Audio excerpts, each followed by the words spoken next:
وہ خزائن جو ہزاروں سال سے مدفون تھے،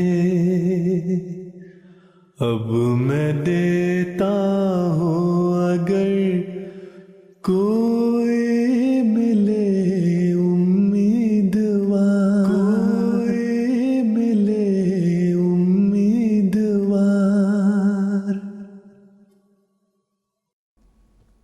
اعوذ باللہ من الشیطان الرجیم،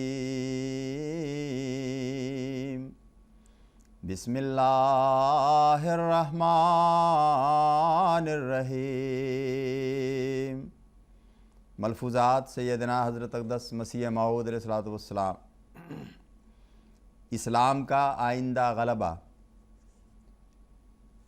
حضور اقدس علیہ الصلوۃ والسلام فرماتے ہیں، اللہ تعالیٰ جو کچھ کرتا ہے وہ تعلیم اور تربیت کے لیے کرتا ہے، کیونکہ شوکت کا زمانہ دیر تک رہتا ہے اور اسلام کی قوت اور شوکت صدیوں تک رہی اور اس کے فتوحات دور دراز تک پہنچے۔ اس لیے بعض احمقوں نے سمجھ لیا کہ اسلام جبر سے پھیلایا گیا، حالانکہ اسلام کی تعلیم ہے لا اکراہ فی الدین۔ اس امر کی صداقت کو ظاہر کرنے کے لیے اسلام جبر سے نہیں پھیلا۔ اللہ تعالیٰ نے خاتم الخلفاء کو پیدا کیا اور اس کا کام یضع الحرب رکھ کر دوسری طرف لے یظہرہ علی الدین کلہ قرار دیا، یعنی وہ اسلام کا غلبہ ملل ہالکہ پر حجت اور براہین سے قائم کرے گا اور جنگ و جدال کو اٹھا دے گا۔ وہ لوگ سخت غلطی کرتے ہیں جو کسی خونی مہدی اور خونی مسیح کا انتظار کرتے ہیں۔ اسلام کا سب سے بڑا اور عظیم الشان معجزہ جس کی نظیر کہیں نہیں مل سکتی، وہ اس کی حقانیت اور روشنی ہے۔ وہ کسی پہلو سے شرمندہ نہیں ہوتا۔ تمام حقائق اور صداقتیں اسلام میں موجود ہیں۔ ہر ایک پہلو سے کامل، سب کے حملوں کا جواب دیتا ہے اور دوسروں پر ایسا حملہ کرتا ہے کہ اس کا جواب نہیں ہو سکتا۔ درازی عمر کا راز حضرت مسیح موعود علیہ السلام اس رنگ میں بیان فرماتے ہیں، ہر ایک شخص چاہتا ہے کہ اس کی عمر دراز ہو، لیکن بہت ہی کم ہیں وہ لوگ جنہوں نے کبھی اس اصول اور طریق پر غور کی ہو جس سے انسان کی عمر دراز ہو۔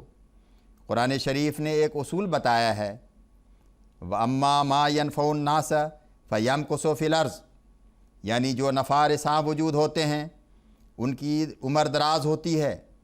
اللہ تعالیٰ نے ان لوگوں کو درازی عمر کا وعدہ فرمایا ہے جو دوسرے لوگوں کے لیے مفید ہیں۔